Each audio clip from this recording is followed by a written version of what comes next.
That there is a new song for the stream, or relatively new, I suppose. I think I'm going to try and change the song every month. So that's the one for March. It's called Piano and Sax by Joachim Karud. Gets kind of weird towards the end, but I like it. Anyways, if you're listening, welcome to the stream or to the recording. This is Reading Grounds, and tonight it is March the 3rd, 2019. It is Sunday, as we always stream on Sunday. Last time we talked a little bit about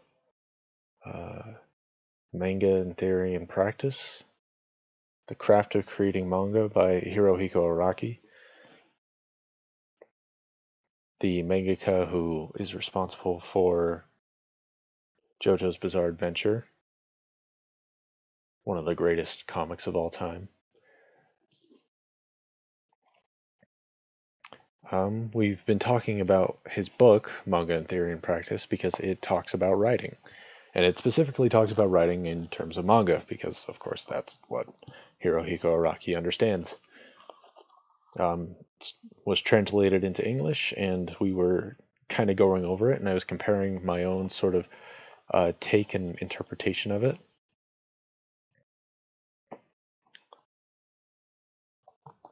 We were doing that basically the whole stream last time. And I think we'll be continuing with that, but I'm going to wait for the regulars to come onto the stream, since they're the ones that seem to be the most interested in this sort of material. So to kill time, I think I'm going to read the front page of the Wikipedia, as I tend to. Today's featured article is John Adams, the second leader of the president. The second president of the United States. We've actually learned a little bit about this recently in my history class. John Adams apparently was kind of a prick, and he was not very well liked despite being president. He wasn't liked before he was elected, and he was not liked after he was elected. He was considered very obnoxious and very in your face, and he really tried his hardest to overstep his bounds as president. He was the first president after George Washington, obviously. Washington himself was not a part of any sort of political party. He wasn't, like a liberal or a Democrat or a Republican or anything of the sort. He, in fact, outright opposed political parties. And by the time he retired as president of the United States after serving 8 years and 2 full terms, already his successor was somebody who was part of a political party. John Adams was a Federalist, which is a political party that no longer exists.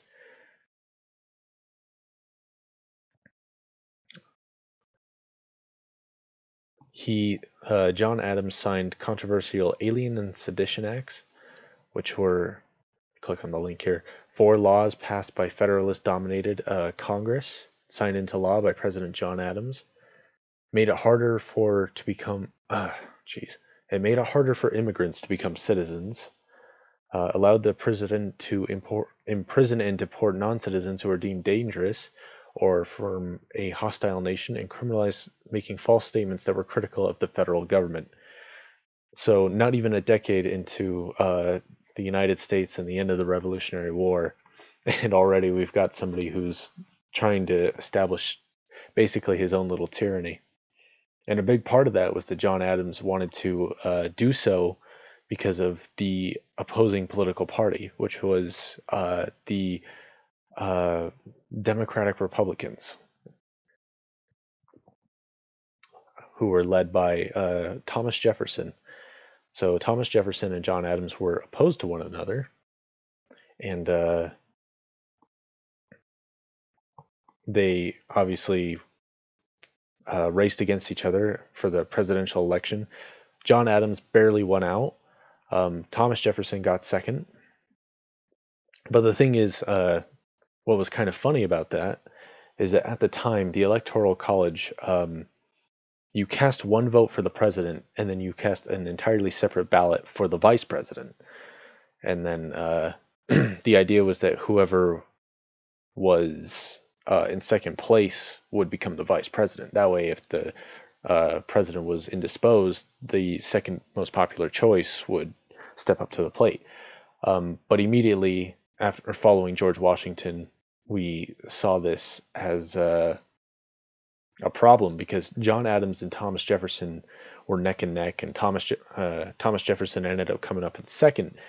But even though they were from opposing political parties and they were kind of really rallied against one another, they ended up being in the same cabinet, which led to this big problem, and proposed one of the first amendments of the Constitution, which was that the Electoral College would have one ballot for both the president and the vice president to prevent this exact sort of thing from happening.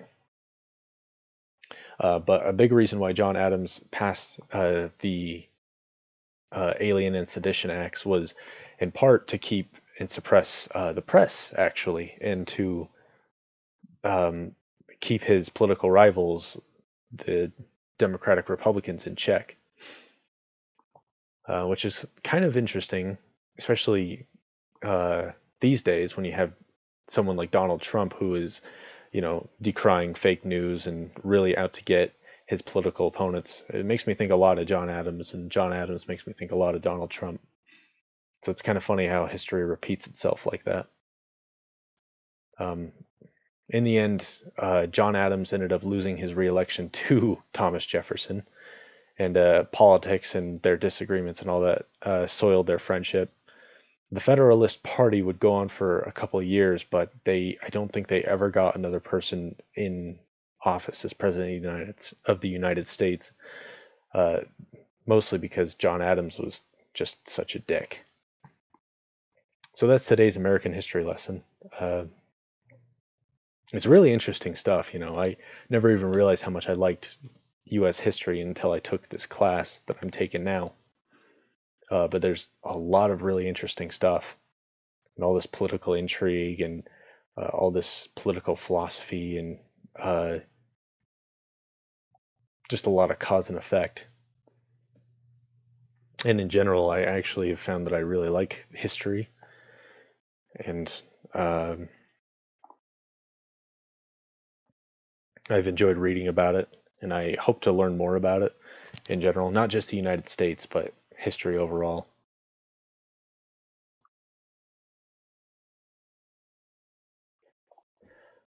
Let's see, what else is on the front page of Wikipedia for right now? In the news, the military confrontation between India and Pakistan escalates after both countries have conducted airstrikes. So that's good, I guess. The president of Nigeria, Muhammadu Buhari, I'm sure I'm butchering that, was reelected.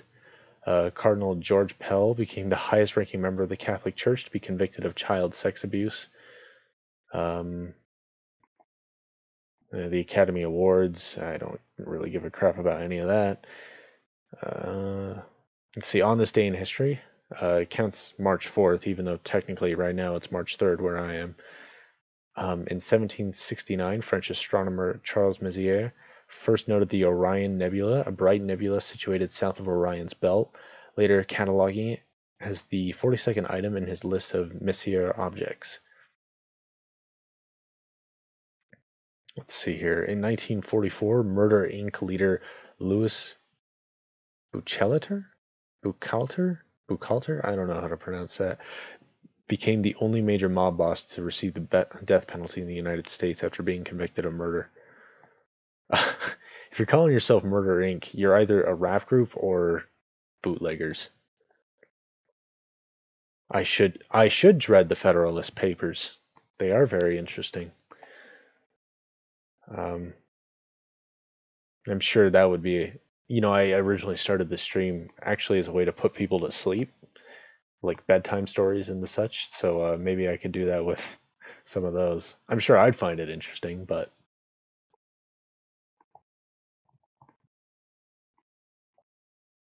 let's see. Maybe I'll just look over those real quick since I'm just messing around anyway. John Adams, Federalist Papers. And I'll say this about John Adams. He was portrayed by Paul Giamatti.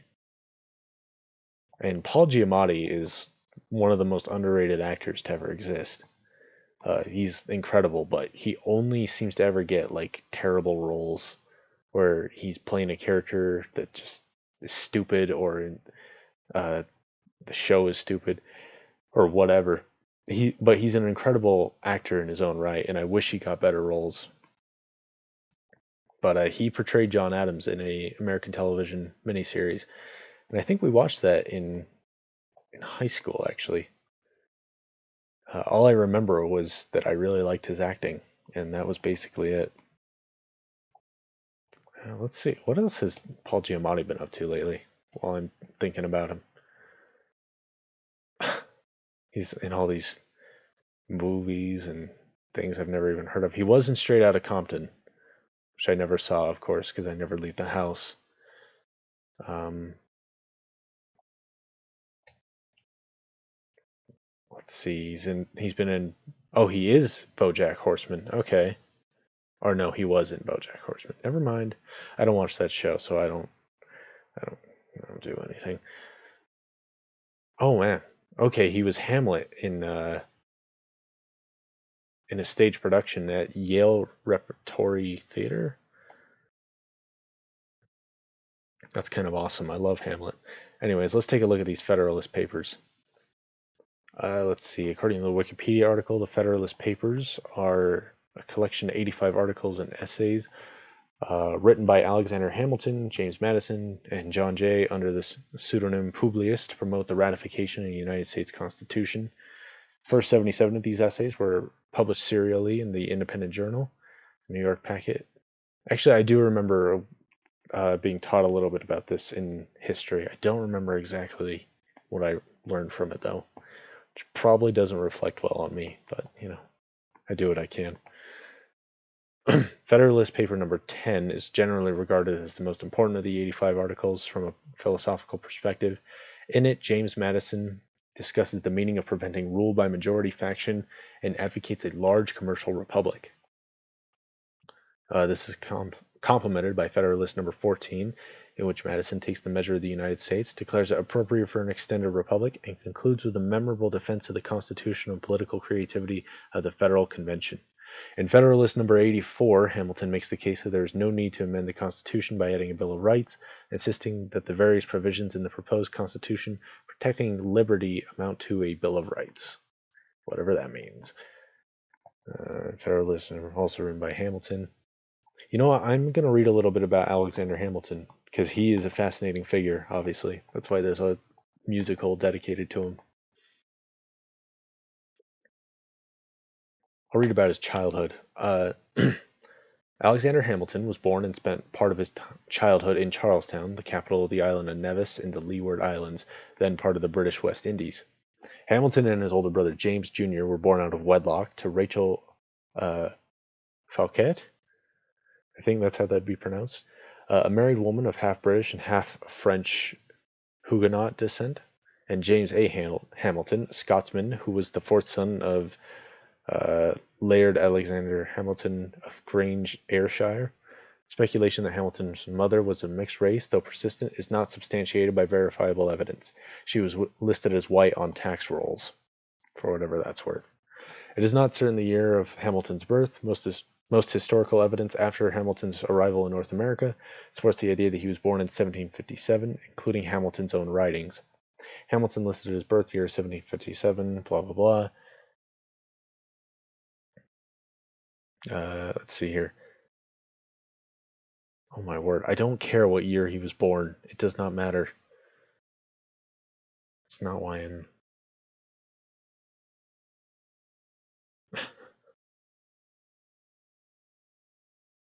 Hamilton's mother had been previously married to Johann Michael Labian, a Danish or German merchant on St. Croix in the Virgin Islands, then ruled by Denmark. They had one son, Then Fouquet left her husband and first son, traveled to St. Kitts, where she met James Hamilton. James Hamilton later abandoned Rachel Fouquet and her two sons, alleging to spare her a charge of bigamy after finding out that her first husband intended to divorce her under Danish law on grounds of adultery and desertion. Thereafter, Rachel moved with her two children to St. Croix, where she supported them by keeping a small store in Christiansted. She contracted yellow fever and died on February 19, 1768, leaving Hamilton orphaned. So he would have been about 13 at the time, roughly. This may have had severe emotional consequences on him, even by the standards of 18th century childhood.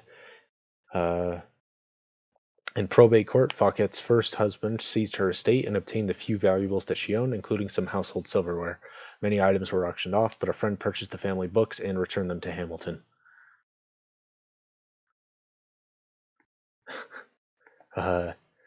Hamilton became a clerk at the local import-export firm of Beacom and Kruger, which traded with New York and New England. This is about the time he was 13, by the way. He and James Jr. were briefly taken in by their cousin. However, their cousin committed suicide in July of 1769, leaving his property to his mistress and their son, and the Hamilton brothers were subsequently separated. James apprenticed with a local carpenter, while Alexander was given a home.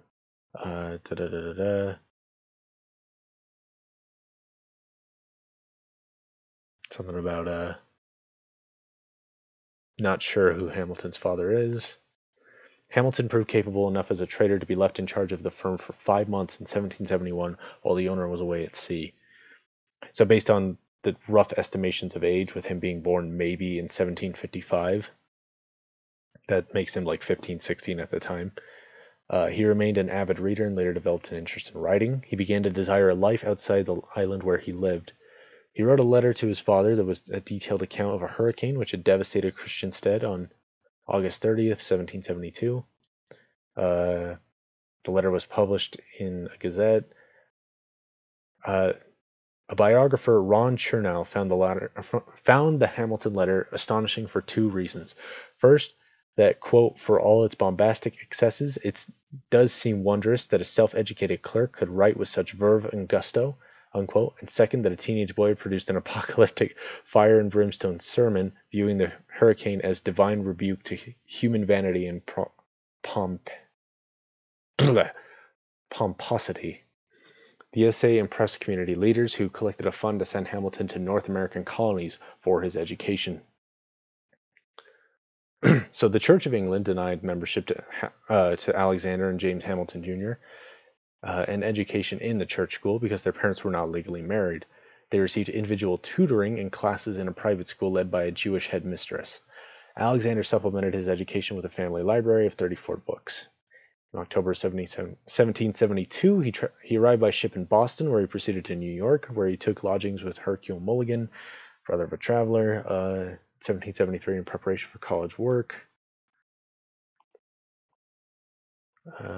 Hamilton began to fill gaps in his education at the Elizabethtown Academy, a preparatory school in New Jersey.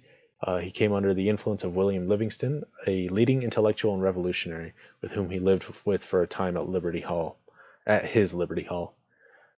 Hamilton entered King's College, now Columbia, in New York City in the autumn of 1773 as a private student, and officially matriculated in May of 1774.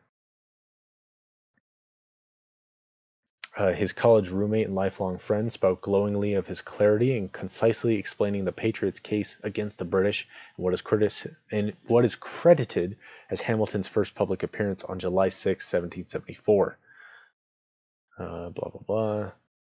Church of England clergyman Samuel Seabury published a series of pamphlets promoting the Loyalist cause in 1774, to which Hamilton responded anonymously with his first political writing, A Full Vindication of the Measures of Congress and The Farmer Refuted.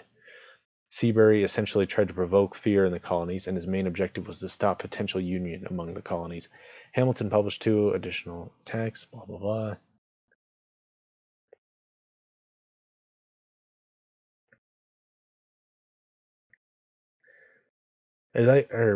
My history teacher was telling us that Hamilton was like some kind of genius that was able to graduate college by the time he was like 20 or something. He completed like an 8-year degree in a matter of like 2 years, just because he read at his own pace and basically just completed the courses in such a short time. I don't see that on the Wikipedia article. I don't know if my teacher was wrong or if it's just not here or if I'm just not patient enough to find it. But he is a very interesting fellow, Alexander Hamilton. I don't necessarily agree with all of his political philosophy, at least from what I know about it. But he was a very interesting figure. And of course, there's the play and all that stuff. Anyways, Federalist Papers. Alexander Hamilton was a Federalist. Let's read number 10, since that's considered to be one of the most important ones.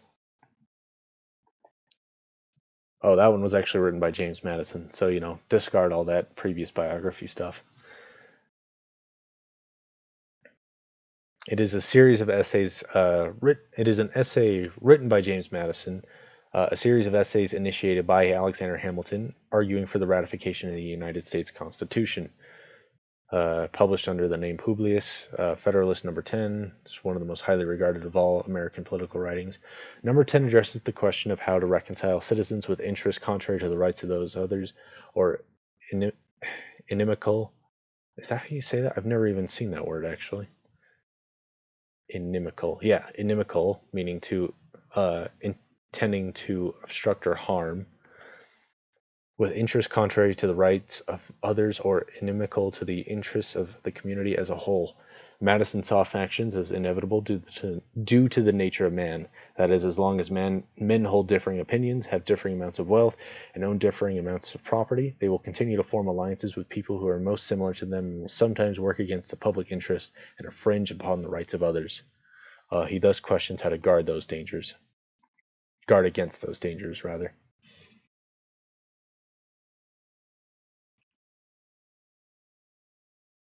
So prior to the Constitution, the 13 states were bound together by the Articles of Confederation.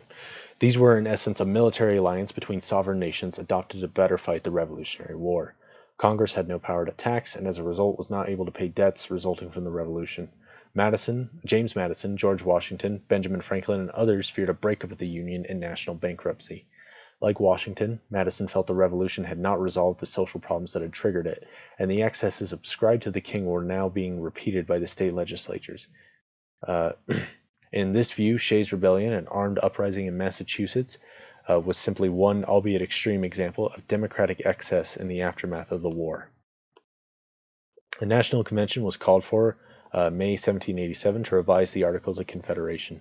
Madison believed that the problem was not with the Articles, but rather with the state legislatures, and so the solution was not to fix the Articles, but to restrain the excesses of the states. The principal questions before the convention became whether the states should remain sovereign, whether sovereignty should be transferred to the national government, or whether a settlement should rest somewhere in between. By mid-June, it was clear that the convention was drafting a new plan of government around these issues, a constitution. Madison's nationalist position shifted the debate increasingly away from the position of pure state sovereignty and toward the compromise. In debate on June 26, he said that government ought to protect the minority of the opulent against the majority, and that unchecked, democratic communities were subject to the turbulency and weakness of unruly passions.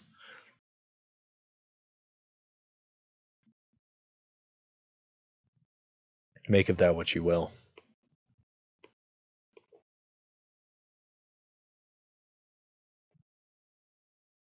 Contemporaneous counterarguments. Let's see. Federalist number 10 is the classic citation for the belief that the founding fathers and the constitutional framers did not intend American politics to be partisan.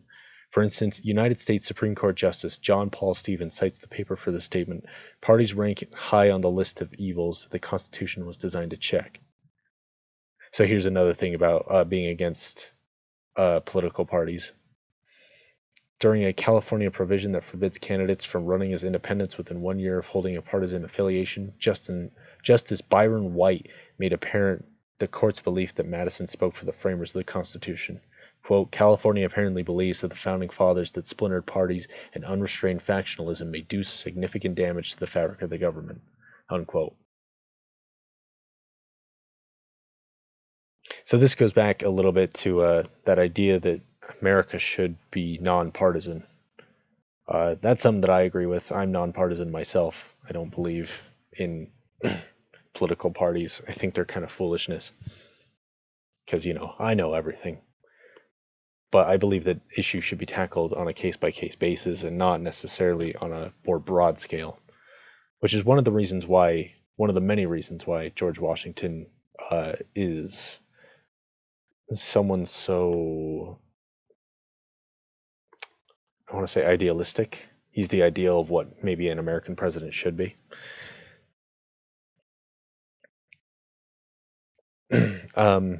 George Washington, fun fact, did not want to be president. He was instead essentially drafted after the Revolutionary War. And he accepted it, obviously, even though he didn't want to be.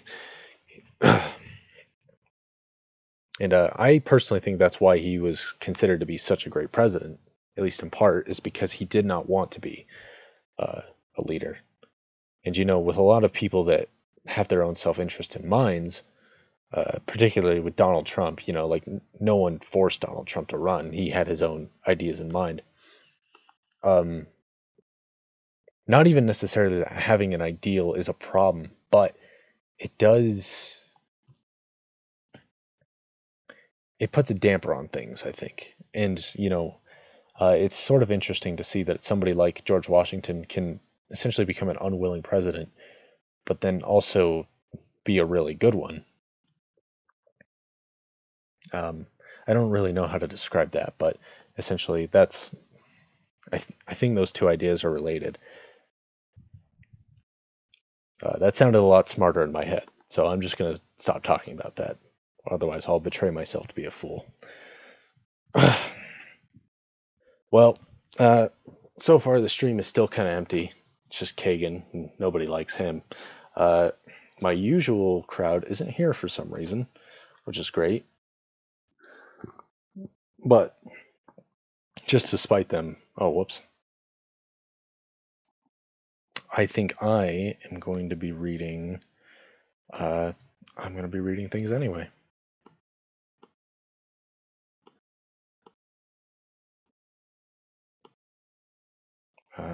Shoot.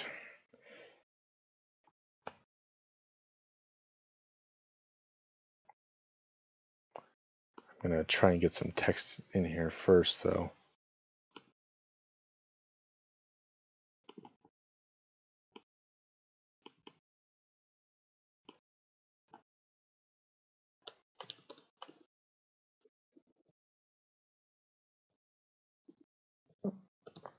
Can you tell how well prepared I am tonight?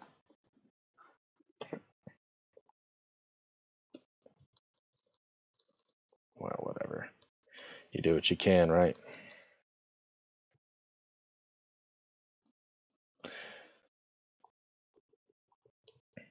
So we were talking a little bit about Hirohiko Araki and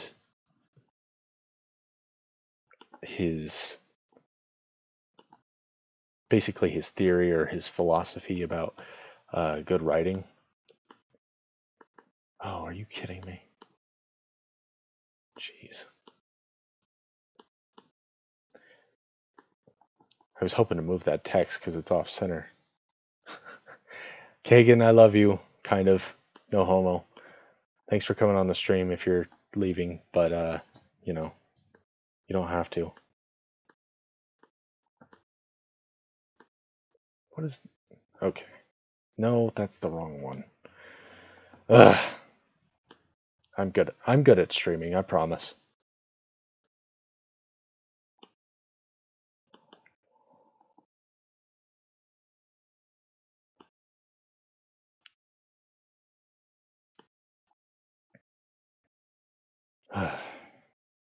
Yeah, this one's going great.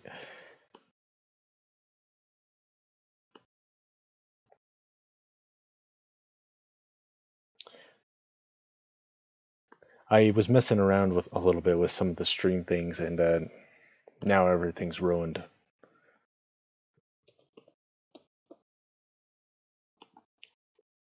Oh no, not that font.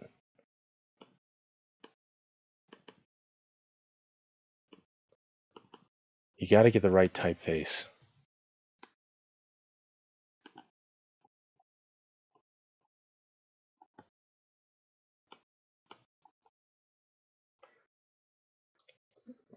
Don't worry, I promise we're gonna do this. Eventually, whether you like it or not.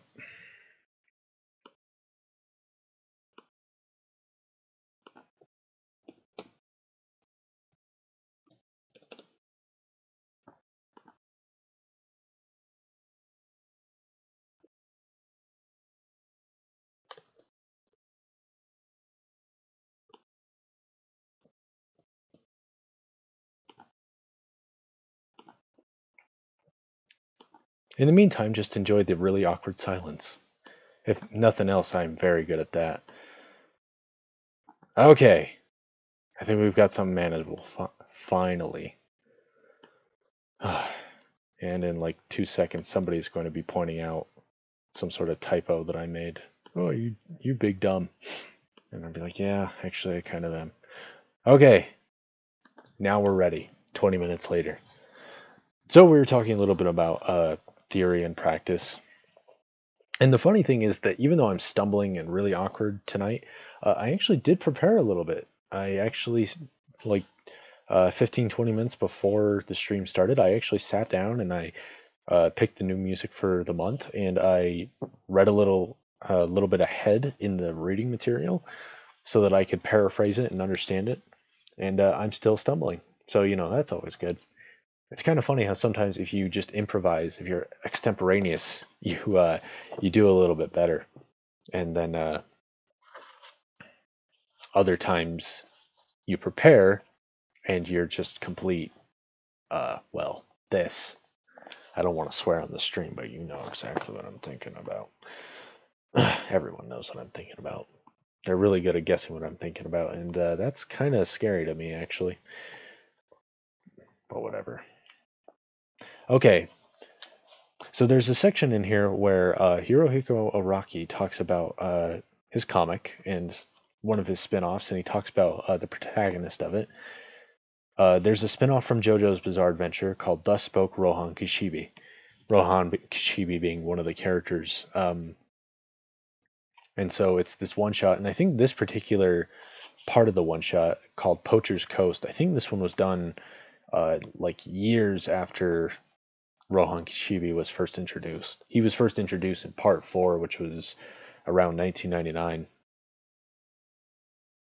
And I think this one in particular, this story might have been introduced some 5-6 years later. I could look it up to be sure, but I don't want this stream to be too good. So instead, I'm just going to keep reading. He talks about, he kind of summarizes that it's a story about this character, Rohan, going to harvest abalone with his friend, who's another character in the story, JoJo Part 4, Tonio Trussardi, and then finds himself locked in an unexpected battle. He says before he started the one-shot, his editor suggested that he do a comic based that involves some kind of food. Just kind of random to me, but okay. So from the start, he planned on some kind of battle against some kind of food. He watched an episode of TV, and an episode involved bringing a paper-wrapped abalone to a shrine to give it as an offering called a noshi, or nashi. I don't speak Japanese. From that show, he learned that the shellfish are food for the gods, and decided to go with a battle against abalone as the premise. He says, as long as he had the character fleshed out with clear motives and the story structure in place. He talks a little bit about that in detail in prior chapters, and I didn't talk about it.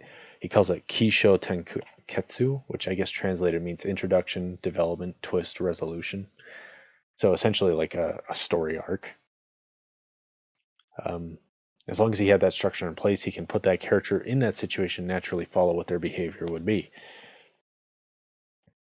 That seems like an obvious thing, Obviously, you need a story arc, or at least some kind of roadmap, even if it's not too strict. But the thing that sticks out to me is that he does have introduction, and then he has twist and resolution, obviously. Um, but I think the step that sticks out is development, which is to say that he starts off with his introduction, and then he develops from there.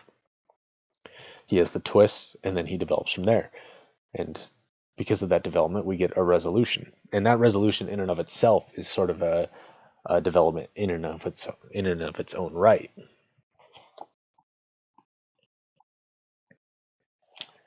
And that really seems to be the overall point of this particular section of what Araki is trying to teach about writing. And that's kind of what he says, that if he puts a character that he has fleshed out in a situation and then just naturally follows what the character would do and what they would think, how they would use their personal personalities and their personal abilities to make it through. He says, people often say that even if an author doesn't know where the story will go, the protagonist will act on their own. And I think this kind of approach is what that means. That's Araki speaking on me. And I agree, personally. I find that stories generally are better off when the character kind of takes you by the hand instead of vice versa.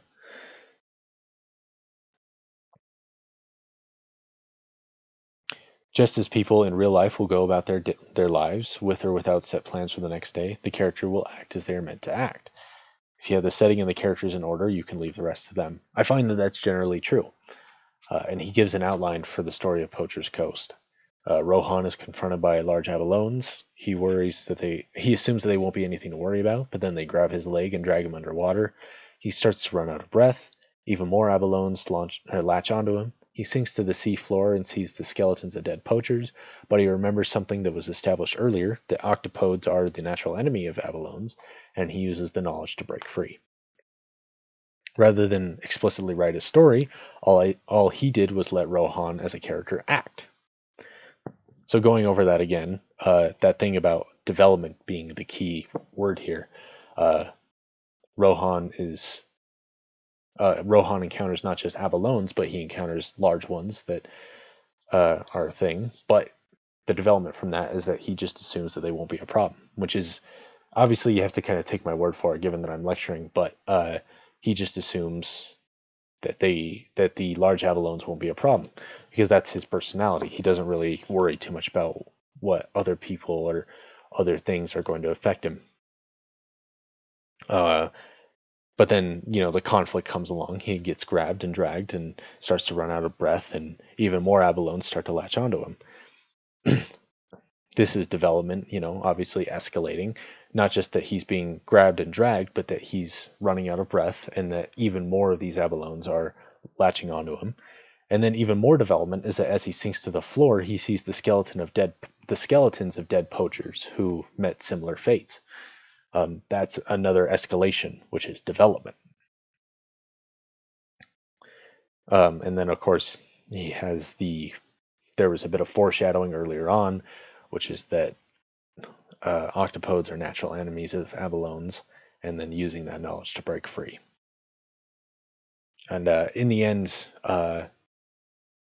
Araki also mentions that the story is Rohan fighting to save his friend Tonio, as previously mentioned. Fighting for someone else is of the royal road to writing a shonen manga hero, which is what Rohan is in this particular one-shot. Rohan's original motivation is nothing more than satisfying his own curiosity, but then it shifts to that of protecting his friends. When Rohan becomes determined to save his friend's life, even at great risk to his own, he becomes an active character, and Poacher's Coast becomes a more appealing story. And also we learn a little more about Rohan, which is kind of what he's saying, that he becomes a more active character. And so it kind of allows you some new opportunities and more development. But that's kind of how that works. But Araki goes on, he says, however, if you follow a character's actions to dictate the entire story without thought of how the end will be settled, continuing all the way through without aim, the ending will likely be a letdown. Your manga's ending will determine whether the reader closes the book with satisfaction or in disappointment. You mustn't simply phone it in. That's kind of one of those things, like, you shouldn't phone it in. Like, it seems obvious, but a lot of people neglect it. Not just in writing, but in general, you know. We tend to neglect the obvious things, ironically. Anyways, the point that's crucial here comes just before the conclusion to the structure. Even more than the conclusion, this is the story's biggest moment. If you can face your protagonist with the dilemma that will excite your readers and make them think, how are they going to get through this? They will have a story that will grip those readers and won't let go. In this case, the final challenge is prepared before it comes. But Araki says he does not go in knowing that the protagonist will overcome, not even after he started. I face that crisis alongside my protagonist, and I try to think what I would do myself in that situation. As I let my characters act, the ideas begin to come to me. He gives another example. In that JoJo Part 4, the main character between Josuke and the villain, Josuke is put in such a bad place that even Araki thought he might not be able to win. Like Josuke, he couldn't see a way out he could not see a way out for Josuke, and he couldn't see a way out for himself, Araki. He was worried that he got himself into a bad spot. He had to put himself into his character and be with him in the terrible struggle, and when he finally came through an impossible scenario, he was as elated as if he had actually gone through the scenario himself. So I'll say this about Araki, and I say this as a fan, especially with Part 4. Which, Part 4, Diamond is Unbreakable. It's kind of more of almost like a feel-good story arc. It's not really, like, it doesn't have a big overarching moral necessarily, except perhaps that friendship is great and good triumphs over evil, the typical manga stuff. But the thing about, especially that final fight, which I enjoy, but especially seeing Araki as a writer, I do feel like he kind of, like, my perspective is different than his own, where he says that, like, he doesn't necessarily know that the protagonist is going to make it out when he starts. I find that generally, though, that's not kind of how things play out, because you would think that being put in an impossible scenario, he just he would find himself defeated or lost or what have you. And I feel like that's something that I differ with him on, is that it is total. I see where he's coming from, and it is a great idea to let characters work themselves. And sorry, just typing something up. It's a great idea to have characters let themselves do their own thing, and it makes the story feel a lot more organic. However, I feel like a lot of times Araki, especially around this time of JoJo's Bizarre Adventure Part 4 and then Part 5, I feel like Araki maybe cheats a little bit. Maybe. Part 4 is no, actually, I'll say that Part 4's climax actually works pretty well.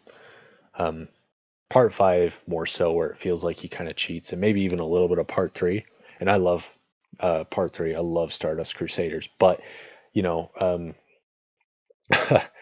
a lot of stuff where you're like scratching your head, like how Jotaro and Dio are able to fly, which is never established beforehand. They just start flying, and we just roll with it. And there's stuff that's like not necessarily foreshadowed. And it's kind of like that, I guess you could call it like a Superman trope, where the protagonist just never dies. They always find a way out of it. The hero always wins. And that's not true in every JoJo story, which is what drew me in the first place, was that there were scenarios where the good guy actually dies and doesn't cheat and come back to life. And you see that like with Dragon Ball Z especially, which I've always viewed as sort of like the Japanese version of Superman. That's just kind of how I interpret it. Obviously, it's not exact, but there's Goku and he dies. I don't even know how many times Goku dies, but like they're always like, oh, now we got to get him back with the Dragon Balls, or oh, now we got to do this or that, and all these characters die, but then they come back, or they're just in the afterlife anyway, and you're like, well, like this death doesn't mean that much in the long run. In fact, it doesn't even mean that much in the short run. So it becomes this kind of disappointment where you're like, well, what was the point? You know, like why kill off a character or put them in a predicament where they're just going to escape easily? And obviously, A Song of Ice and Fire is kind of the same way, where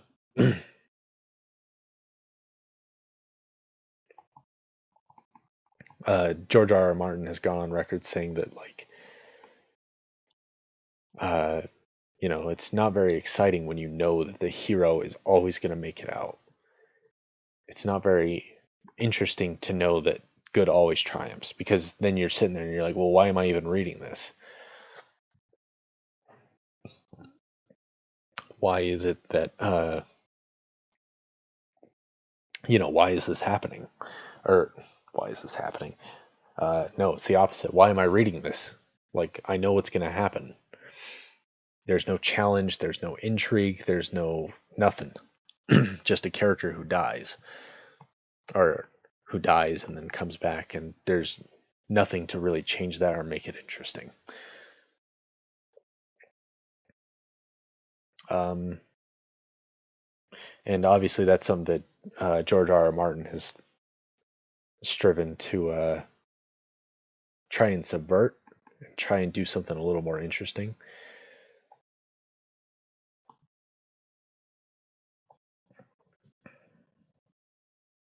Because to him, and to a lot of people, it's more interesting. It's better to have a world where not only characters are capable of dying, but that death actually means something. When Ned Stark is beheaded, that meant something for the world. That meant something for Westeros, and it was a big moment. It wasn't just, oh, this character, we're going to kill this character off. And that's something that I think is kind of an unfair reputation for George R. R. Martin. Like he does kill off favorite characters, but he doesn't necessarily he doesn't do it willy nilly. He's pretty good at planning things out. Although I'll say one thing that's kind of interesting now that I think about it is that Araki talks about how he doesn't want to plan out in too much detail, and that he'll go in blind in order to make things seem more organic. And sometimes I feel like that's maybe to his detriment, because I'm like a classic. Maybe this is a West thing, or maybe it's just a genre thing where manga is different. But like for me, I want foreshadowing. I want establishment. I don't just want like Jotaro suddenly magic. I'm okay with Jotaro magically flying, but one thing that I'll say is kind of an ass pull is that Jotaro, just like he at one point he gets all those knives thrown at him. He's like, good thing I had this manga, sitting in my shirt, and it's like, what the heck? You never established that. And I still love that final confrontation, but like something like that where it's like you don't establish it, you don't foreshadow it. It feels like cheating, you know. But it is interesting that because Araki says that he doesn't plan too far ahead, and George R. R. Martin has actually said something similar about Westeros and his writing in general. He says that he doesn't like to do a detailed outline. An outline, of course, being that you go in the story bullet by bullet and kind of determine how it's going to go. And George R. R. Martin has said that he does not like to do a detailed bullet point, and I'm the opposite. I like to put a lot of detail in my bullet points, and that's kind of like that to me is how I develop the bare essentials, the bones of the story.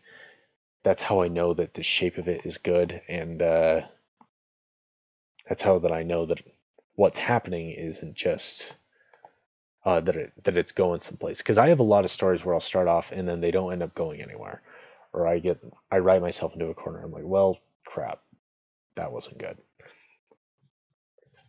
And so for me, writing out a premise is really important. So I was really amazed to find George R. R. Martin saying that he doesn't right too far ahead. Not nearly a surprise for Hirohiko Araki. That makes sense. And I feel like that's a very common thing with comics and manga, especially shonen manga, where authors don't necessarily plan ahead. And I kind of wonder like how far ahead some go, because like I don't know. I don't know how much of I'm thinking about it. I'm trying to remember how many manga series I've actually finished. I'm caught up on JoJo's Bizarre Adventure, of course. I did read all of Death Note years and years ago, and I was kind of disappointed by the ending. I thought it was kind of lame. Um, I'm trying to think. I never finished One Piece. I started My Hero Academy and didn't get too far. Let me think. I didn't finish Naruto. In fact, I didn't get too far in Naruto. I kind of uh, like I like barely got into Naruto before kind of giving up on it. I liked it at the time, but it was very slow going because it was Shonen Jump, like I had mentioned before, once a month, and eventually I got sick of it. I'm trying to think. I don't think aside from JoJo and Death Note, I don't think I've ever finished a manga series. So I don't know like how far ahead things are planned out or foreshadowed. Um, I've been reading one. Oh, this one's amazing. I'm gonna see if there's like a. I almost forgot about it. There's this. There's this manga that I've been reading, and I absolutely love it. It's still kind of new.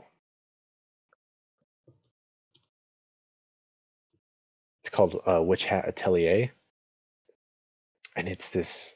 Oh, it's incredible. The art is gorgeous. It's still new, so it's barely like barely out. Like if it were a child, it'd still be like an infant basically. But oh my word, it's so good. Uh, I would definitely recommend anyone that's interested in manga, or maybe even anyone that's not interested in manga, definitely check it out because it's well written, at least so far. Not particularly mature so far. It's still kind of for teenagers, young adults, whatever. At least so far. Um, but it's so far it's this amazing fantasy story. It's got a great magic system, really interesting, um, really good stuff. Witch Hat Atelier, and Atelier is a French word. It's spelled Atelier. You can read this comic for free on mangadex.org. Set up an account for free. All the JoJo's Bizarre Adventure mangas are translated on there as well. In fact, all the ones that are in color are there as well, and it's all free. Don't have to pay for anything. But check out Witch Hat Atelier, definitely. So good. The art is amazing. I can't wait to see where it goes, especially as a fan of fantasy. Um, but anyways, the reason I thought about that is because there's so far there's been a little bit of foreshadowing. There's this kind of looming evil character, which you get a lot with this sort of genre. But the interesting thing is that there's actual intrigue. It's not just, oh, I'm a bad guy and I'm going to take over the world. Um, to paraphrase, there's two types of witches. There's the brim hats and the pointy hats. And the good witches are the pointy hats, which are, like kind of like a dunce cap or whatever. The bad witches are the brim hats, which is like the traditional witch hat that goes out wide. And we've seen like one brim hat so far, and he or she keeps their face covered, and they talk about like this conspiracy, and they're saying, "Oh, this girl's gonna find out the truth," implying that like maybe the good guys are the bad guys, or vice versa, or maybe things are morally gray. And so I'm really excited to see where it goes. The art is gorgeous. The story's been great so far. Uh, it's definitely worth checking out. Um, I'm gonna go on break real quick and not acknowledge the people that came in very, very late because I am very petty. But I'm gonna take a quick break because I've been streaming for about an hour now, and so I will be back in a few minutes So, please be patient.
Okay.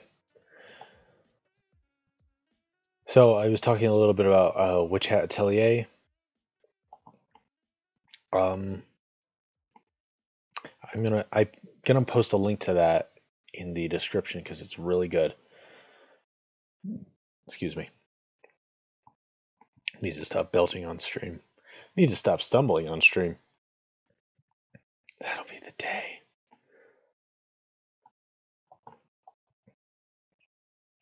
I'm also going to post the link to it in the chat right now.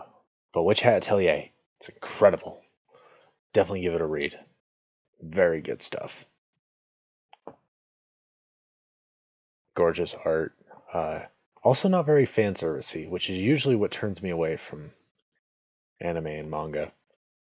That's why I've stopped watching My Hero Academia, because it's a good series. I think My Hero,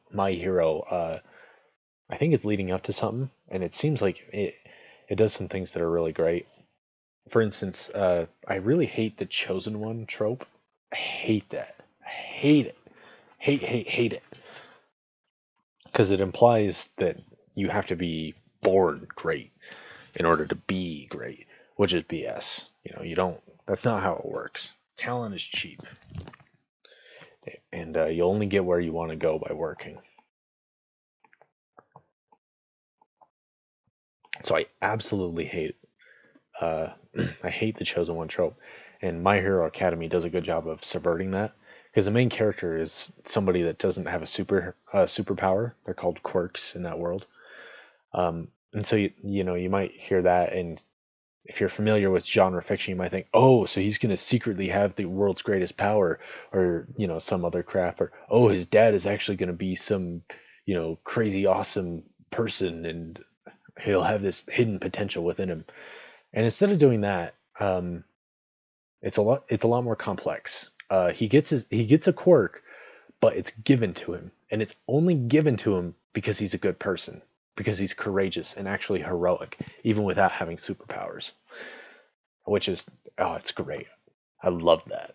But yeah, it gets kind of fan servicey, and I have a pretty low tolerance for that stuff. So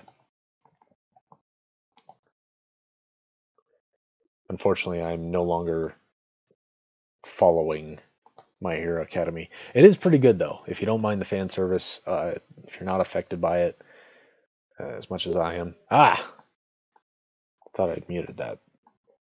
It scared the crap out of me. It's like a terrorist attack on my senses.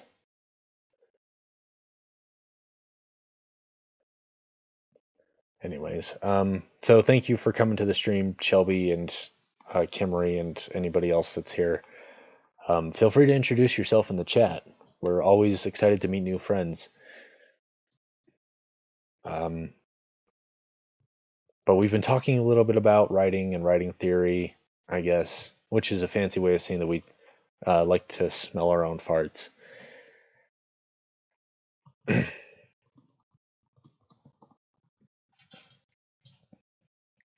So in between me stumbling over my speech and trying to articulate points that I don't understand, we like to think that we're doing something very important here. No, that's a lie. We're just having fun. At least I am sometimes. Anyways, let's not waste time mincing with words, and let's instead articulate good words. Going back to manga and theory and practice, Hirohiko Araki is a very cultured person. He likes art, he likes music. Some of his own artwork has been in the Louvre.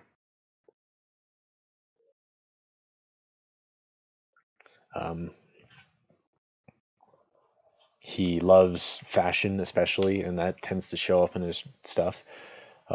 He loves, I'm pretty sure he's a fan of movies, I would imagine. And in this section, he actually talks about Ernest Hemingway.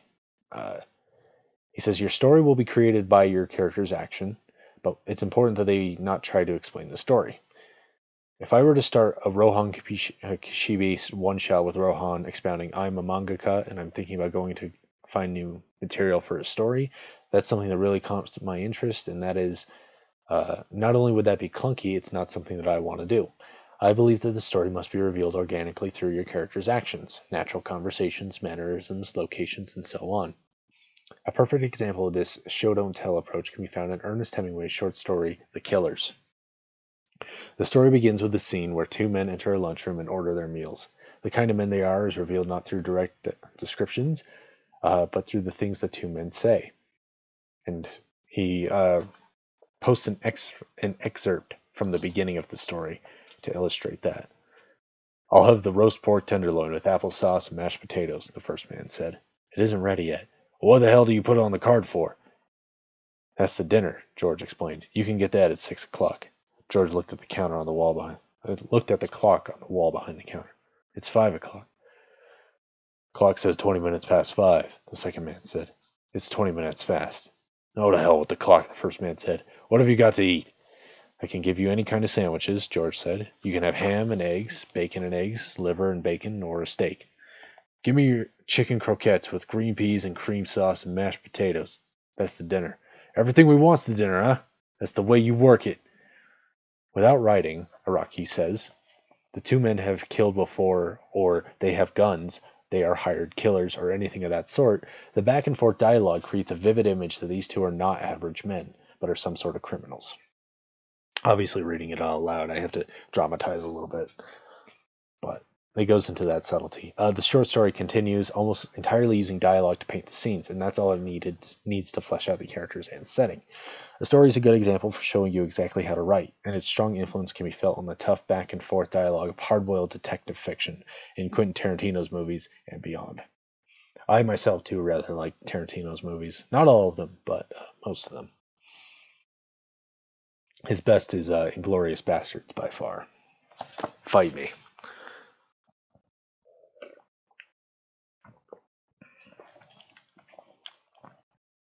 When writing dialogue, the basic aim is to keep it feeling natural.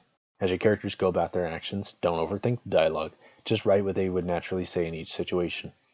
Later, you can go back over the lines and make sure they are understandable. Say a pretty girl appears before our protagonist. Does he get nervous? Does he flirt? Does he tease her? Does he approach her respectfully and with good manners? From slight differences in mannerisms between the lines of his speech, the character's nature will be revealed. Also, dialogue in a manga is never made more cool by using obscure foreign words. Oh, Araki. In my opinion, it's best not to overthink the dialogue or add in dressed up words in an attempt to alleviate the script. Well, I can't speak for obscure words, but I know that sometimes Araki uses English superfluously. In fact, in JoJo's Bizarre Adventure Part 4, granted this isn't necessarily a cool moment, but in fact it's usually used for comedic effect, which is even funnier to people who actually speak English because it catches them off guard. But there's one part where this woman's walking down the street and this guy pulls up to her in his car and he goes, "Oh, very pretty," just like that, and it's hilarious. But it's kind of funny that Araki's like, "Yeah, so you're not going to be cool by using foreign words." But I would generally agree. I don't know. That's something that I find that young writers tend to do, like middle schoolers or whatever. They'll just get a thesaurus and look up synonyms way too much. And it's okay to do that, but generally speaking, it's better to do something a little more natural. And some people, like Gene Wolfe, who's a fantastic author for the record, a great fantasy author, he has an incredible vocabulary. And in his stories, like he uses a lot of obscure words, and some of them are even made up. Like he takes words from old Greek or Latin roots and comes up with new things. I think he came up with the term thaumaturgy, which is a word to reference magic. I don't know if he came up with that, but it was a really obscure word that he ended up popularizing. Well, popularizing in relative terms. Gene Wolfe's a great author. In fact, thinking about it, I think, if I'm not mistaken, Gene Wolfe wrote his Book of the New Sun series, which is, I've only read one book of it, but I've only read one book of his. It was the first book in that series, Shadow of the Torturer. It's really good, though. And I think, as I recall correctly, he wrote it in his fictional language, his made-up language, and then translated it back into English. Which seems a little weird because English is his native language, obviously, so it kind of seems like, I don't know. I don't know how you'd describe that, really. But, I mean, how would you even do that? Because, like, if I were to create my own fictional language and I were to go through it and I were to apply it into a story like that, I would feel like that was completely unnecessary because I know what it's going to translate out to. And I get that another language, like other languages have nuance that English doesn't necessarily. So maybe that's different, but I don't know. That's really strange to me. It's cool that you have your own fictional language and you can write it in such a way that you can write an entire book and then translate it back. And one other thing that he noted about this story was that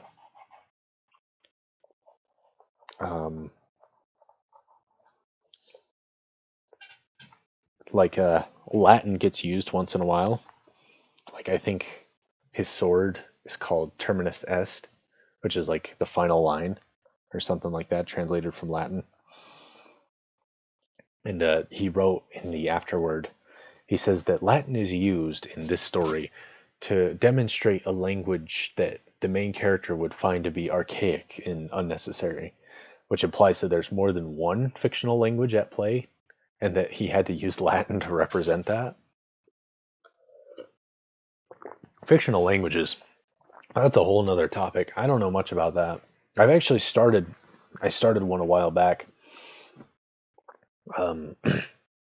just for fun. I wasn't thinking too much about it. I wasn't studying language or anything like that in any particularity, but I wanted to invent a desert language for world building purposes.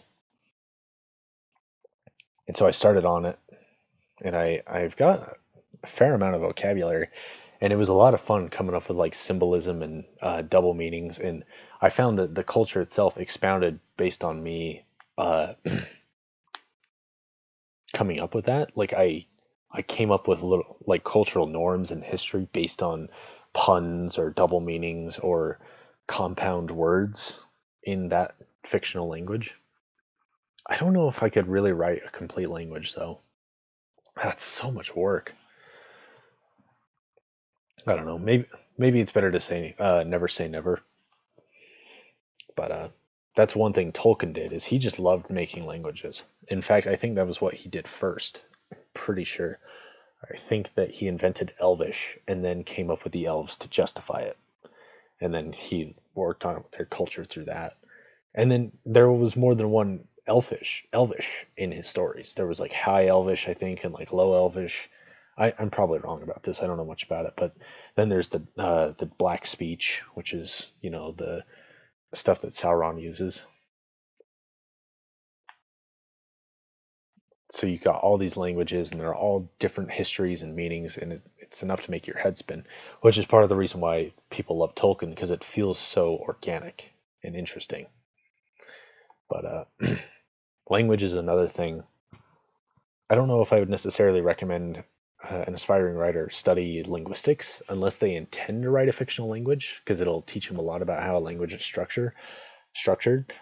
What I would say is that there are some interesting things about history and language and how they interplay.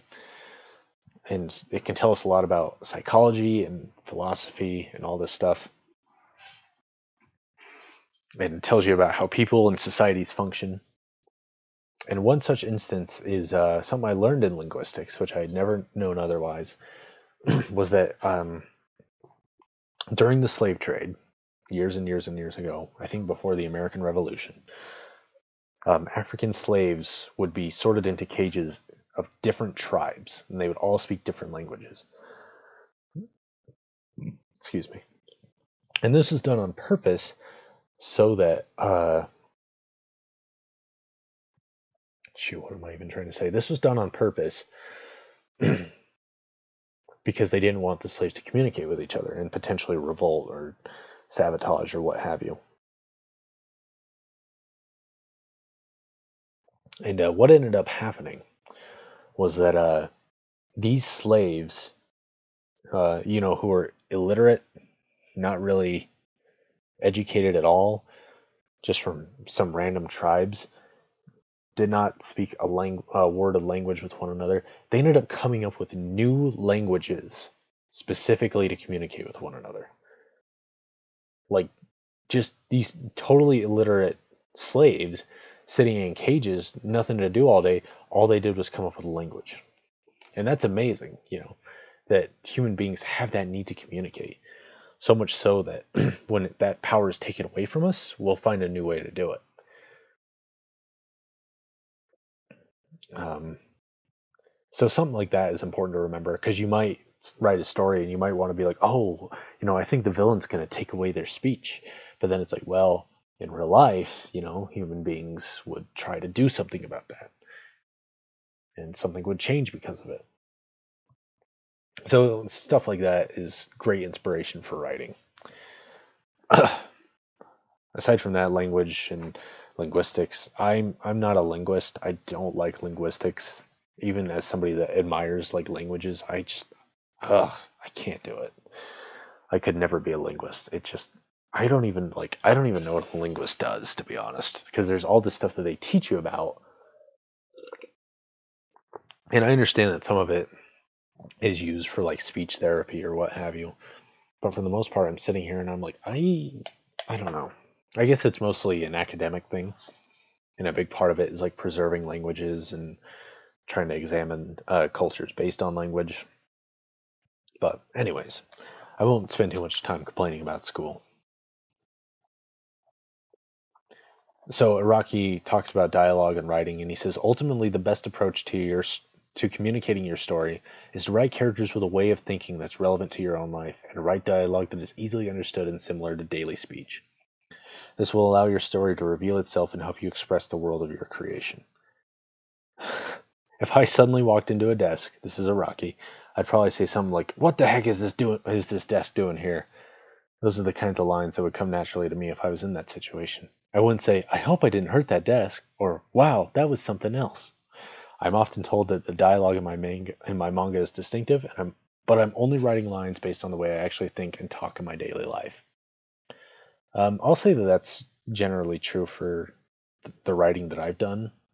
Because I mean, it all comes from you anyway, so it's going to stem from you. But here's one thing: characters vastly different from yourself are an exception to this rule and will likely require research. Your characters are an important part of establishing the setting. Their professions may have jargons, such as with sushi chefs. Combining Japanese and French is not a good idea. Or there may be certain words someone like your character would never say.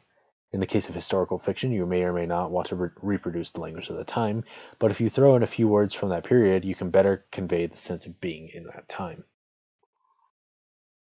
One thing about research, I don't know why this came to me, is that Stephen King said he does not like doing research for his books, which is mind-boggling to me, because that's like how I write, is by researching things and finding them out. Anyways.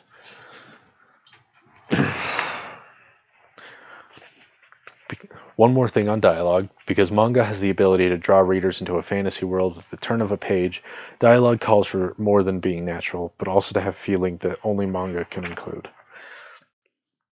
Let's say there was, as is common in Japan, a truck with a loudspeaker advertising an electronics recycling service as it drove down the street. Its message was more unctuous than polite. You might write something like, "May I have your attention, please? If you have any unneeded appliances or computers, don't hesitate to consult with us." But in this case, words alone don't convey the intended nuance. If you're in a situation where that kind of nuance is required to express your characters, you can use other elements of manga to convey emotion or tone of voice. It's also important to use beautiful and correct language, but when it comes to expressing a manga's world and characters, a mangaka shouldn't rule out straying from what's in the dictionary. By using more vernacular speech, you can make your characters more distinctive. There was something I was going to say, and now I've spaced it out. But also to have a feeling that only manga can include.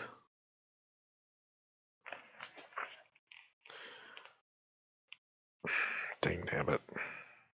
Okay. Something he was talking about was like historical fiction and maybe throwing in words of the time. One example of that I can think of off the top of my head is Song of Ice and Fire, which uses some older English words, which helps to convey the setting. One thing I think also is that you should really consider idioms and comparisons. These are some that we don't always think about, but they're important to conveying a setting. And obviously, if you're writing in a contemporary or a pseudo real world thing, like obviously JoJo's Bizarre Adventure isn't exactly the real world, but it's not unreasonable for there to be a character who's, say, a Christian or, a Buddhist. Those are real world religions, and it's totally understandable to have a character that's like that. And if you have a character who is a Christian, it might make sense for them to quote something from the Bible. But if you're writing a story where there's not supposed to be any Bible, if there's no Christianity, you shouldn't have them quote the Bible.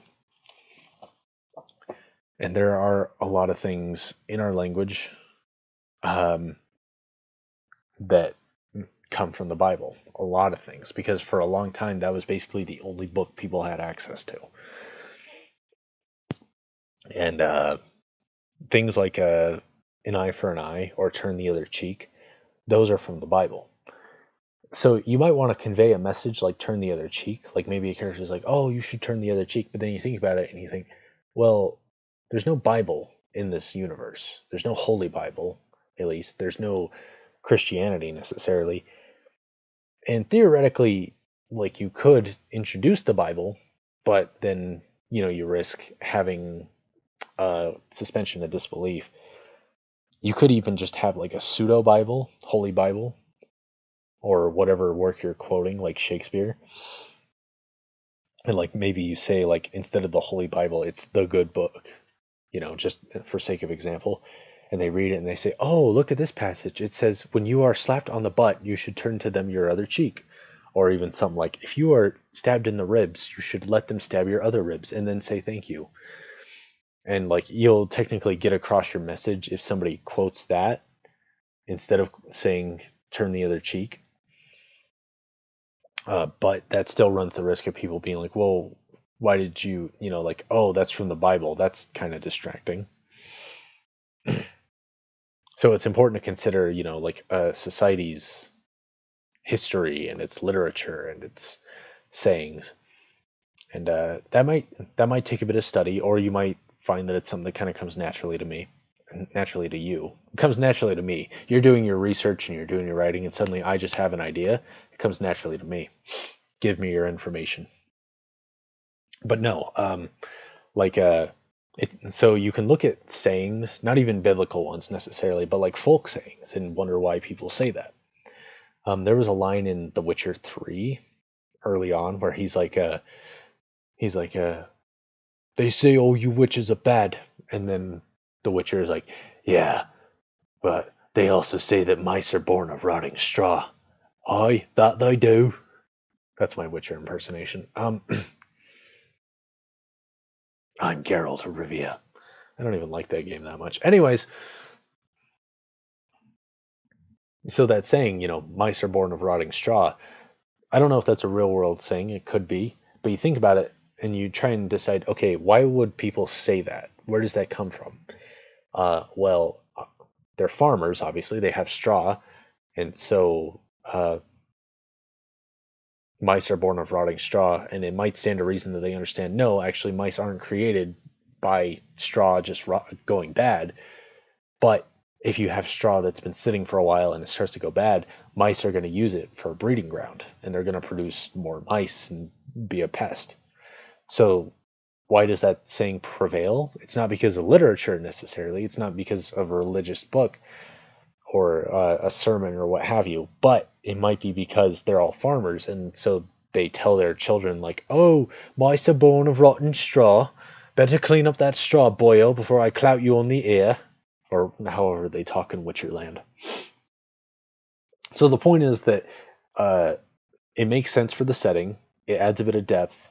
You can see a little bit of, just a tiny little bit of history and its people through that little saying, an offhand saying. And so you can include idioms and slang, but it has to make sense. And so that's something to consider. You don't want to necessarily put in, like, you don't want to quote Shakespeare in a world where nobody has heard of Shakespeare. And you could include Shakespeare, but obviously that's going to be confusing. It's weird unless there's a good reason for it, like if it's historical fiction or whatever. So things like idioms and phrases and things like that. That's something to examine and look at. And even if you don't know the answer, if you can speculate and get a reasonable answer to them, most people will just roll with it. Not everyone, but most people.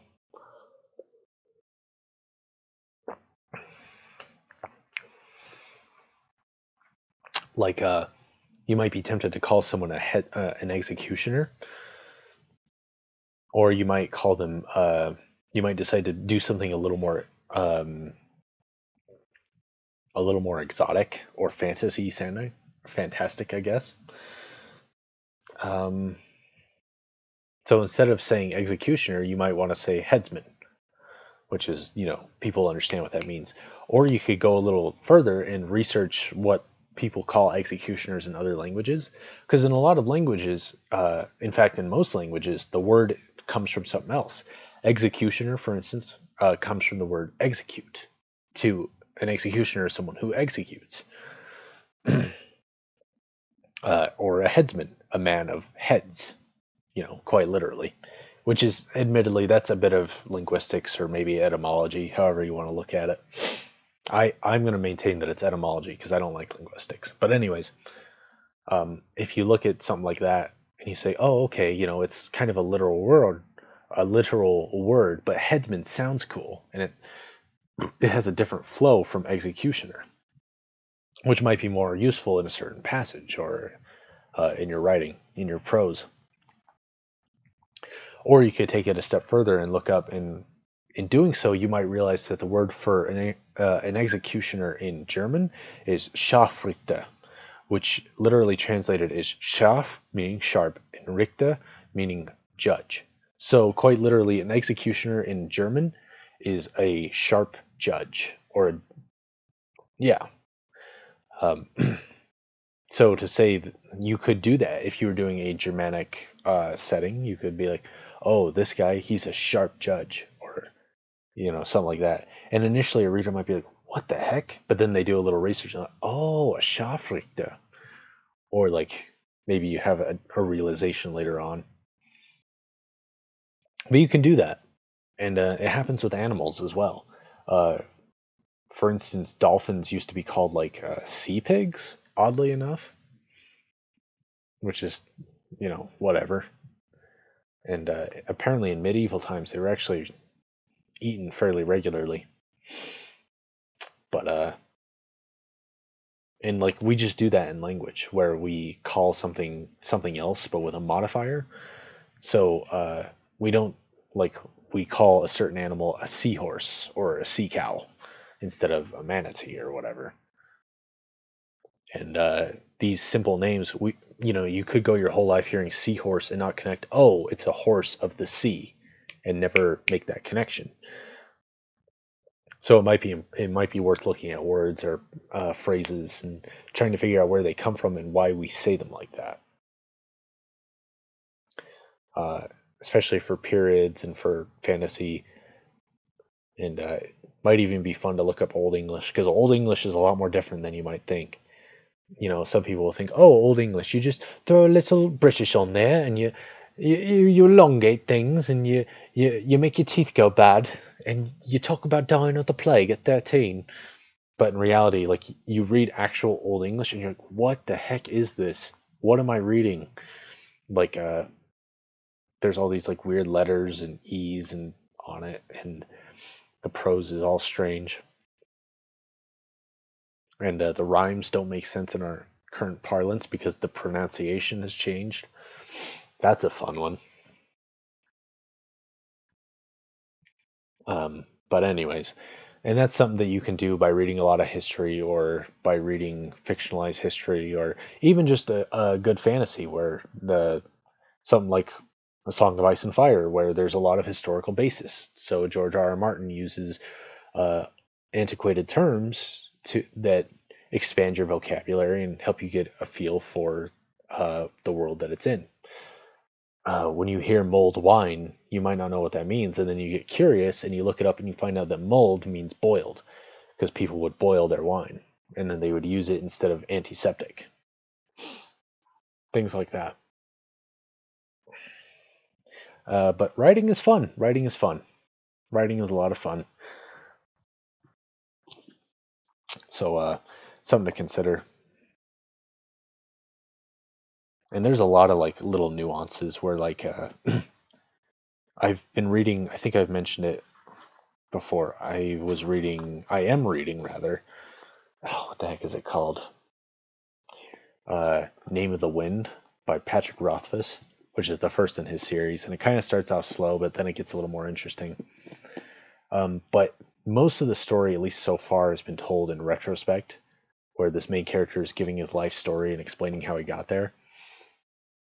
And it's not him speaking to the audience, it's him speaking to a character in universe, a character called the Chronicler, who's basically a biographer. And the way he explained things, like sometimes I'm like, you wouldn't explain it like that, like if you were actually explaining a history. And so there's kind of this weird balance where, because obviously, like real world parlance is not, you're not going to use real world parlance, at least not exactly, even though Araki talks about it. And generally, your speech, your vernacular, you want it to be relatable, but you don't necessarily want it to be, you don't want it to just be writing. You know what I mean? Probably not. Because when you write, there's a certain tone, and then when you describe something, there's a different tone. And the idea is that even though you're writing, you want to try and disguise, maybe not necessarily, but depending on your setting, you might want to disguise the fact that you're writing. So for Name of the Wind, he gives his history and he's giving it to another person. But the way he describes things, I can't think of any specific examples off the top of my head, but like occasionally the way he describes it, like it's maybe just a little too precise. And you're like, first of all, you wouldn't necessarily remember that because like maybe he gets hit on the head and then he kind of describes what's happening. It's like if you were hit on the head that hard and you were like a 6-year-old kid starving on the streets, you're not going to remember that detail, or it's going to be less important and you're not going to include it. And so like when a person really recounts something like that, they might be like, all I remember is uh, my ears starting to ring and my vision going blurry and I can taste blood. And instead it's like, oh, he hit me in the head and it caught me and I started to get dizzy. And it's like, people don't describe things like this. Why are you doing that? And it's not that big of a deal. It really isn't. But it's another like little subtle thing where you can change it and make it more interesting. And like maybe I can pull up an exact example.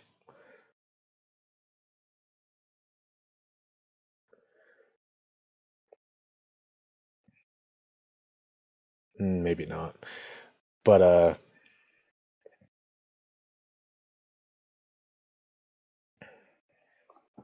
anyways, the point is that like it's important to consider how it comes across and why you would say certain things and why you would not say other things. And you do want a natural voice. That's what it's all about. Because if it's unnatural, it pulls people out of the story. And sometimes there are reasons to do that from an artistic standpoint, but as a rule, you don't want to pull people out of the story. Excuse me.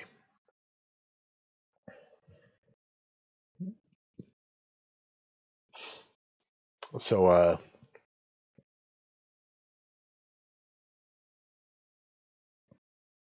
anyways, just consider carefully what you write and how you present it. Because if you want things to be done as an oral history, like this story is going, you might want to consider like how it would sound as a person actually speaking. Because it might sound more like you're writing. And if it is just a history, like if you're not actually doing an oral history from a perspective of that character, it's totally fine to just do writing. And in fact, I'm sure most people don't even notice or care, but I notice and it bothers me. Anyways, I'm actually getting kind of tired, but I'm going to read a little bit more of Araki, I think. Maybe. Talks about artwork. That's not something I necessarily want to cover. Although it is interesting to see how he teaches something like this when he's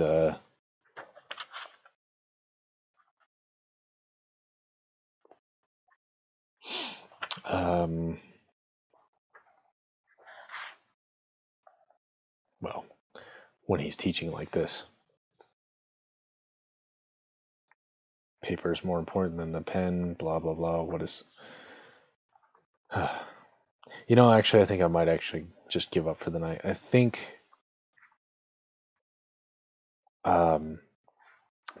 we've covered most of what's interesting, at least, or rather, I should say, what's relevant to our particular read through.